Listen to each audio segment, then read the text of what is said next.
देखिए आज हम लोग को पढ़ना है reducible to linear differential equation. हम बताए थे linear differential equation in X, linear differential equation in Y, उसी को थोड़ा सा ये एक्सटेंड करके पढ़ाना है। इससे एग्जाम में बहुत सारा क्वेश्चन भी पूछता है, इसलिए बहुत इंपॉर्टेंट टॉपिक है। अब देखिए फॉर्म आपका यही है, F dash Y D Y by D X P F of Y Q, where P and Q, ये P and Q are function of X और कॉन्स्टेंट। तो इसमें देखिए पहले यहाँ पे वाई होता था, यहाँ पे कुछ नहीं होता, सिर्फ D Y by D X होता था। इसमें करते क्या है ना, put F dash Y equal to Z, इसको डिफ्रेंशिएट कीजिएगा तो एफ डैश वाई और D Y by D X equal to D Z by D X हो जाएगा। अब देखिए तो ये पूरे का वैल्यू कितना लिखेंगे, D Z by D X plus P Z और इक्वल टू कितना हो गया क्यू।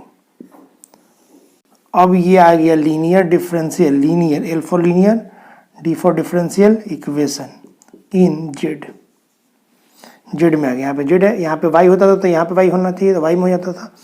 ये डी यहाँ पे एक्स है तो यहाँ पे एक्स होता था, तो यहाँ पे लीनियर डिफरेंशियल इक्वेशन में एक्स हो जाता था। यहाँ पे जेड है, यहाँ पे जेड है, तो यहाँ पे क्या होगा, linear differential equation in Z. अब उसी तरह से आप इंटीग्रेटिंग फैक्टर निकालेंगे, आई एफ निकालना बताया थे आप लोगों को, इंटीग्रेशन आप पी डी एक्स, ये आपका इंटीग्रेटिंग फैक्टर हो गया। इसका सॉल्यूशन जो होता है बताया थे आप लोगों को, solution of linear differential equation क्या बताते हैं, वाई इंटू आई ये बताते हैं। यहाँ पे जेड है तो Z into integrating factor equal to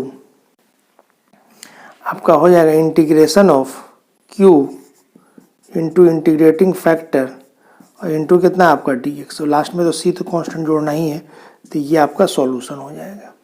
तो इसी पर जो क्वेश्चन आता है हम लोग बनाएंगे। ये तो बड़ा इंपॉर्टेंट है, इसमें 12th में बहुत बार क्वेश्चन पूछा, कॉम्पिटिटिव एग्जाम में भी पूछता है। देखिए आपको हम बताए थे वेरिएबल सेपरेबल सबसे आसान जो होता है पहला वही होता है, होमोजेनियस बताए थे, लीनियर डिफरेंशियल इक्वेशन बताए थे in X, linear differential equation in Y, और ये आपका reducible in linear differential equation है। तो रिड्यूस करते हैं, पहले अभी नहीं था, यहाँ पर लीनियर डिफरेंशियल इक्वेशन नहीं है, यहाँ पर आने के बाद ये पुट करने के बाद तो यहाँ पे फंक्शन है।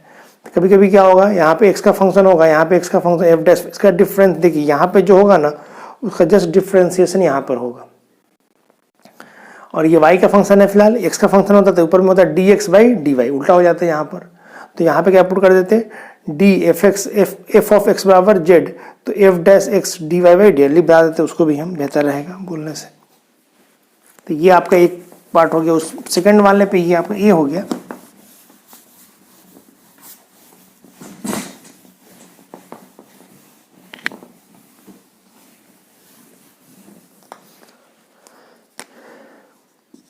देखिए बी में है F dash X D X by D Y plus P F of X equal to Q, where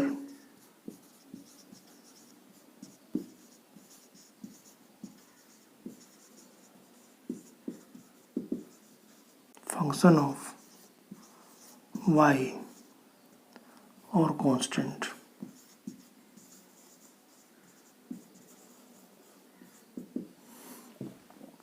तो यहाँ पे पुट करेंगे, put F dash X equal to कितना आपका जेड, इसको डिफ्रेंशिएट कीजिएगा तो F dash X D X by D Y, तो ये आपका D Z by D Y, तो वाई के रिस्पेक्ट में डिफ्रेंशिएट किए हैं तो ये आपका डी जेड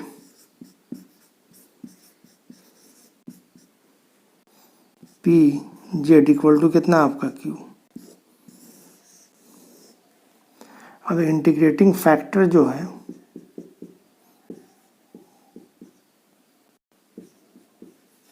ये हो जाएगा आपका पी। सॉल्यूशन लिखना है, इसमें सॉल्यूशन लिखिएगा तो Z into integrating factor integration of Q into integrating factor to D Y plus C, तो ये आपका आंसर हो जाएगा। इस तरह से हम लोग बनाते हैं क्वेश्चन को। तो इस फॉर्म में आएगा तो बी में आएगा, या जनरली पहला वाला ही फॉर्म में रहता है, डी बाई डी एक्स की फॉर्म में रहता है। हम बताते हैं क्वेश्चन, आपको अच्छे से क्लियर हो जाएगा। देखिए ये क्वेश्चन पढ़ना है, आप लिखा हुआ है tan y dy by D X plus tan x equal to cos y into cos square X. तो यहाँ पे इधर तो फंक्शन ऑफ एक्स ही होना चाहिए, यहाँ पे cos y है, तो हम लोग क्या करेंगे, डिवाइड करेंगे। देखिए divide cos y on both side,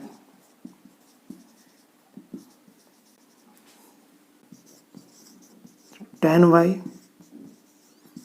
dy by D X plus tan x divide by cos y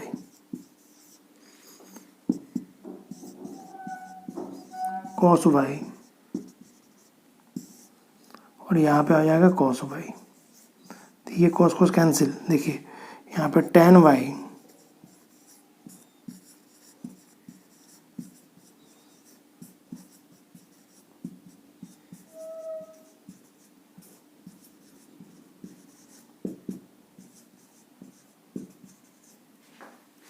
देखिए tan sec x into tan x हो जाएगा, या tan x इंटू sec, जो भी लिखना है, sec y into tan y dy by D x. यहाँ पे tan x sec y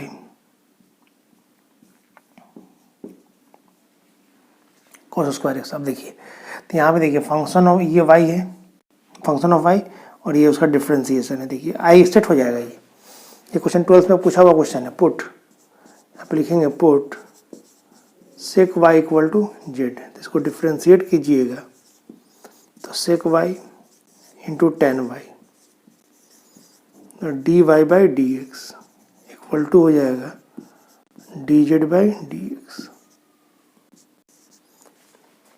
अब देखिए तो ये लीनियर डिफरेंशियल क्या बन गया, देखिए D Z by D X, इस पूरे का value D Z by D X plus tan X into Z equal to cos square x.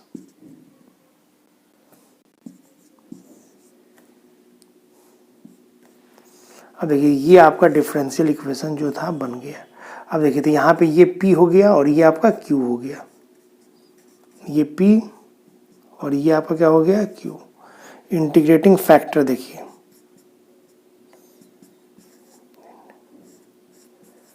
tan x dx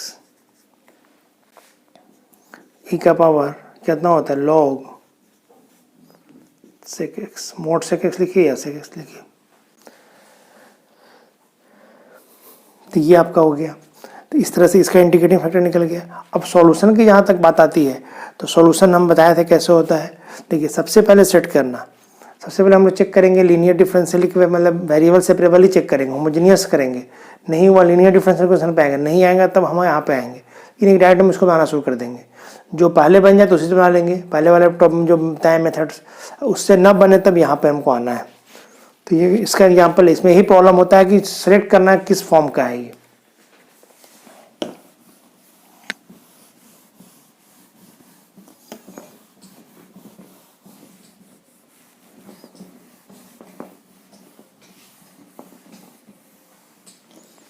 देखिए अब देखिए सॉल्यूशन कीजिएगा। देखिए ये आपका integrating factor Z into integrating factor integration of Q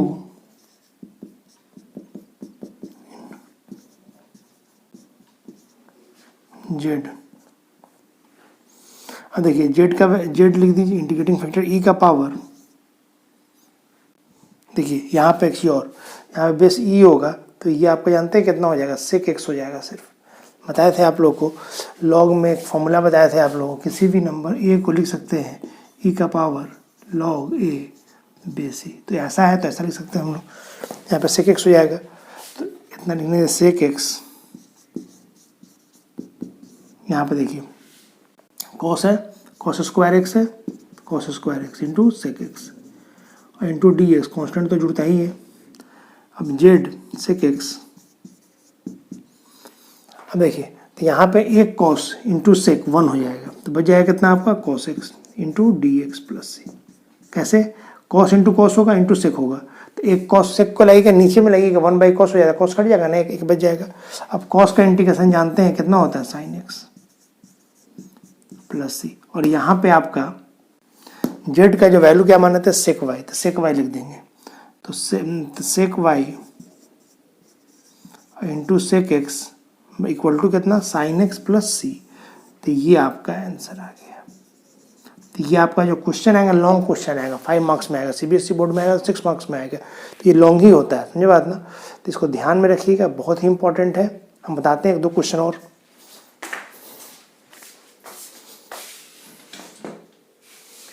देखिए ये क्वेश्चन है, उसी तरह का है ये क्वेश्चन। देखिए यहाँ पे dy/dx प्लस y/x लिखा हुआ है, y² लिखा हुआ है, तो यहाँ फंक्शन ऑफ x होना चाहिए। तो यहाँ पे क्या करेंगे, देखिए डिवाइड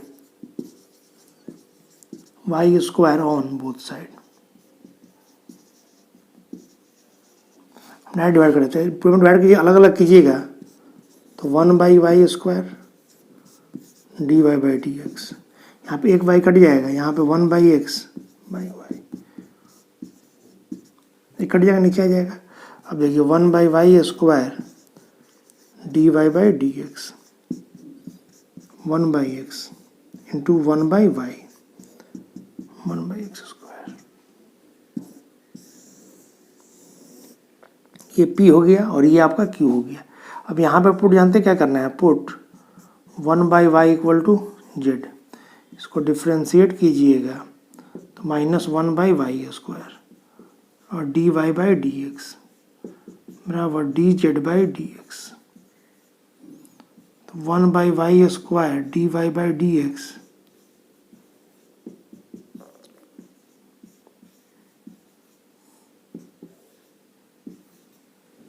हो गया। अब देखिए इस पूरे का वैल्यू, इस पूरे देयरफॉर लिखेंगे -dz/dx plus 1/x into Z,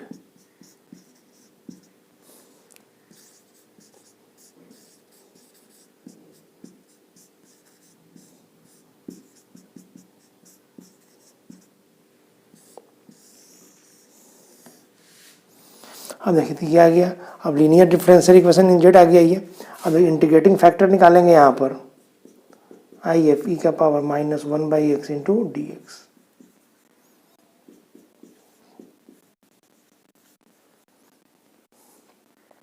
बेसी है,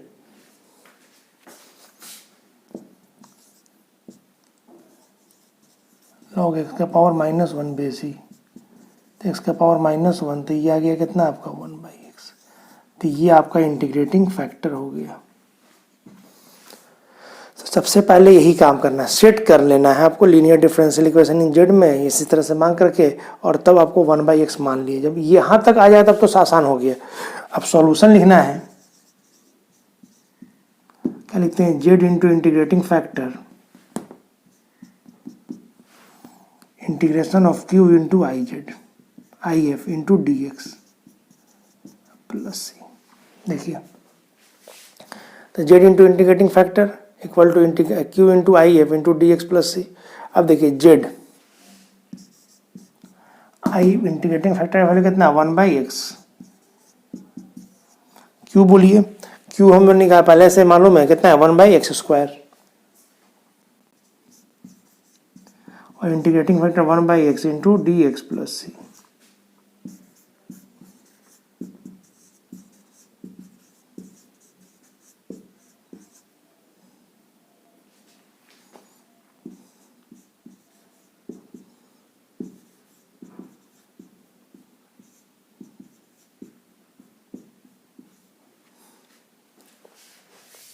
ये हो गया आपका।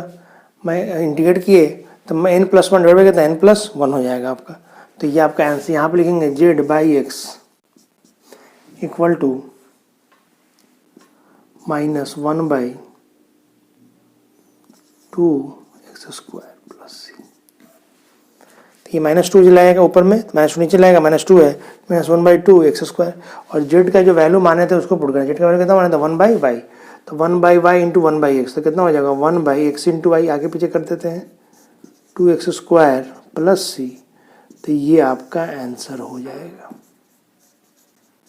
ये पूरा लिखना पड़ेगा, ध्यान से देख लीजिए, जैसे जैसे लिखे कॉपी में लिख लीजिएगा, पढ़िएगा, फिर एक बार बनाइएगा, तब जाकर दिमाग में बैठेगा, नहीं तो कन्फ्यूज हो जाइएगा। थोड़ा प्रॉब्लम है इस तरह के क्वेश्चन में, थोड़ा प्रॉब्लम होता है, लेंदी भी होता है, और ऑनलाइन क्लास होने की वजह से नहीं, थोड़ा सा प्रॉब्लम होगा आपको कि आपको समझ में नहीं आएगा। ये एक बार लिख लीजिए पहले कॉपी में, नोट डाउन कर लीजिए पूरे को, जैसे जैसे पढ़ाए हैं पढ़ लीजिए एक बार, जैसे जैसे हम बोले हैं। फिर अगर दिक्कत हो रहा है तो वीडियो को सुन लीजिए दोबारा, और तब जाकर के इसको बनाइए, बहुत इंपॉर्टेंट है ये।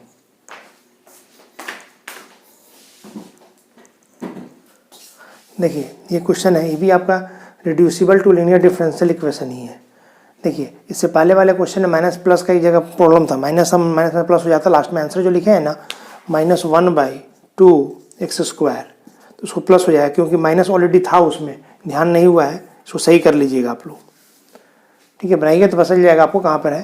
समझे, आंसर में जो माइनस में आया है लास्ट में आंसर शायद, उसको आपको सही कर देना, प्लस हो जाएगा, क्योंकि पहले माइनस ऑलरेडी था, तो माइनस और माइनस क्या हो जाएगा, प्लस में हो जाएगा वो गुना होने पर।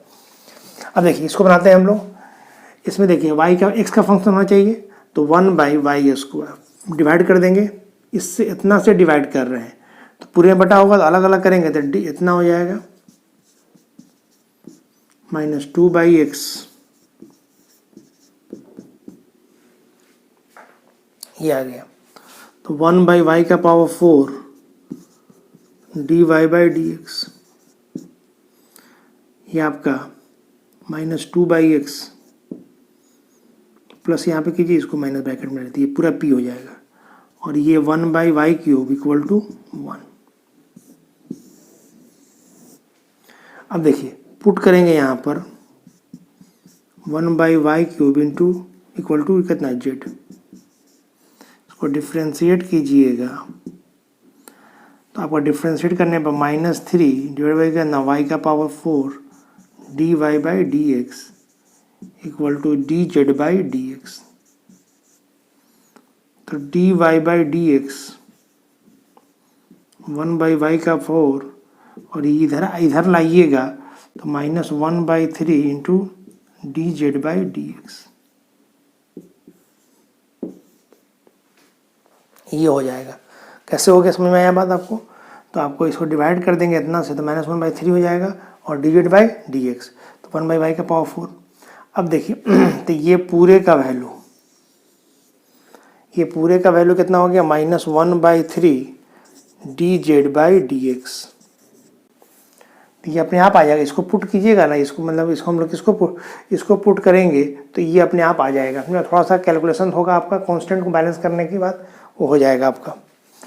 अब देखिए तो ये आपका प्लस -2/x इंटू z = 1। अब देखिए -1/3 से मल्टीप्लाई कर देंगे तो ये dz/dx, सभी में कर रहे हैं -3 से, -3 से +3 हो जाएगा, यहाँ पे +1 हो जाएगा, कट जाएगा 3 3, तो इतना हो जाएगा। यहाँ पे गुना कीजिएगा तो -3 से गुना करेंगे हम लोग, तो माइनस प्लस हो जाएगा, 6/x हो जाएगा, और इंटू z, और यहाँ पे कितना हो जाएगा -3, तो -3 से मिलाएंगे तो ये आपका 1 हो जाएगा, क्योंकि यहाँ पे मुझे चाहिए dz/dx, तो इसको 1 करने के लिए -3 से गुना करना पड़ेगा, dz/dx, ये आपका 6/x ये हो गया। अब देखिए integrating factor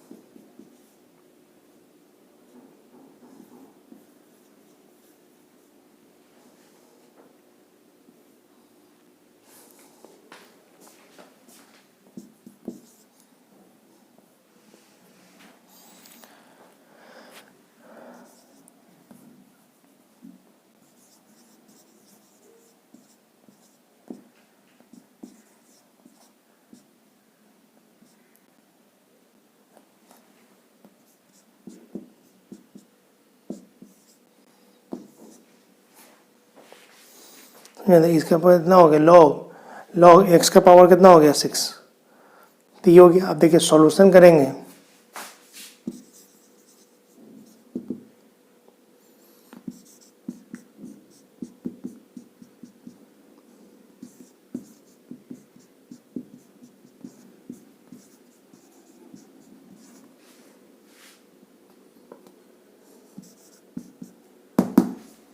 Z into integrating factor, तो एक्स का पावर कितना आपका 6, आपका ये क्यू हो गया -3,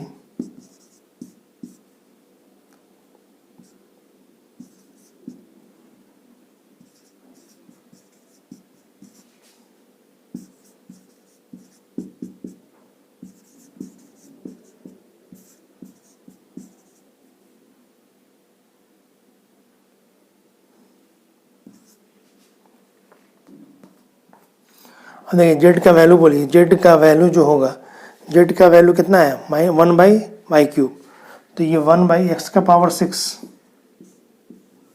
y का पावर 3 नीचे आ जाएगा, और ये आ गया -3 x का पावर 7 डिवाइड बाई कितना आपका 7 प्लस c, तो ये आपका आंसर हो जाएगा।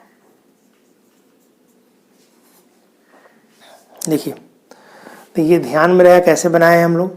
सबसे पहला इंपॉर्टेंट बात हमने बात ना, पहले इसको रिड्यूस कर लेंगे, इतना आ गया। अब इंटीग्रेटिंग फैक्टर निकालें इस तरह से, तो 6 1/x का इंटीग्रेशन log x होता है, तो log का पावर ऊपर में चला जाता है, तो यहाँ पे चला आएगा, तो वही हो गया। ये पूरा क्या होगा, अभी बताया था जो फॉर्मूला ए, ये ए का फॉर्म है, तो ए बराबर लिखते हैं ना ई log a बेस ई, तो ऐसा लिखा हुआ इतना हो जाता है, एक्स का पावर 6 हो गया। सॉल्यूशन तो क्या होता है, Z into integrating factor equal to Q into integrating factor into D X plus C, तो जेड लिख दिए, ये निकाले एक्स का पावर 6 लिख दिए, ये -3 था, देखिए यहाँ -3 है, तो ये आपका -3 वहाँ पर लिखा गया, और एक्स का पावर 6, एक्स का पावर 6 हो गया डी एक्स प्लस सी। पिछली बार हमने उठा कर लिख दिया था ना, यहाँ से लिख दिया इसलिए गड़बड़ हो गया था माइनस वाला, यहाँ से लिखते ये है। अब आपका p देखिए, एक्चुअल p आपका यहाँ पर ये p है और ये वाला q है, तो ये वाला q लिखना है। इससे पहले वाला क्वेश्चन में हम यहीं से उठा कर लिख दिए थे, इस वजह से गलती हो गया, तो मैंने छूट गया था। तो यहाँ से लिखिएगा तो माइनस आ जाएगा आपके अपने आप, क्योंकि माइनस से मल्टीप्लाई ना किए यहाँ पर, तो ये प्लस हो गया, प्लस माइनस आ गया, तो इसको ना ये अब आपका फॉर्म एक्चुअल में क्या है, ये linear differential equation in Z हो गया। तो यहाँ से p, ये q, ये फंक्शन ऑफ x है, ये कॉन्स्टेंट है, ये चलेगा, और जेड है तो यहाँ पे जेड है। सॉल्यूशन कर लेंगे। अब देखिए -3 बार में आ गया, इसका इंटीग्रेशन कितना होता है n+1 कितना n+1, तो 7 हो जाएगा। इस तरह से हम लोग सिंप्लीफाई करेंगे, आपका आंसर आ जाएगा। ये बहुत ही इंपॉर्टेंट है, समझे। अब हम अगले क्लास में बताएंगे आप लोगों को एरिया, बताएंगे एरिया इंक्लोज बाई कर्व, उससे भी क्वेश्चन आता है, उसमें ज़्यादा बड़ा टॉपिक नहीं है, छोटा टॉपिक है, 2-3 क्लास में ख़त्म हो जाएगा आपका, तो उसको हम बताएंगे, तो आपका इंटीग्रल पोर्शन ख़त्म हो जाएगा पूरा का पूरा।